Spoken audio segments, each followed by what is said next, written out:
Isa sa mga unstoppable signature move na galawan ay ang fade away. At ito rin ang pinakapaborito ko na move sa basketball. Kayo mga bossing, sinong basketball player ang pinakamagaling sa inyo? Alam naman natin lahat na may kanya-kanya tayong paborito eh. Ito nga pala ang top 6 ko. Ang pang-anim ko ay walang iba kundi si The Aerial Voyager Vergel Meneses. Eto, poste siya kay Noy Castillo, biglang pumihit at nag-fade away. Hindi niya na inantay si Benji Paras na dumouble team. Ang panglima ko ay walang iba kundi si King James na si LeBron James. Eto, poste siya rito at biglang nag-turn around. Sabay nag-fade away. Ang angas niyan, ilista mo na yan.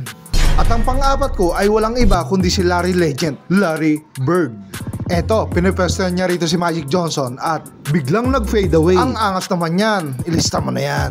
Nasa top 3 naman si Daklo, Kawhi Leonard. Eto, sinasandalan niya rito si Paul George Stregan, medyo umiri siya rito. Pero baliwala sa kanya yan, Android yan eh. Top 2, walang iba kundi si Kobe Bryant, The Black Mamba. Eto, kinaldag-kaldag si LeBron, sabay fade away, panis pre. At ang number 1, the one and only, wala nang iba kundi si Michael Jordan, Air Jordan. Ito yung pinakamaangas sa lahat, ang estudyante at ang kanyang master. Suabing suabe.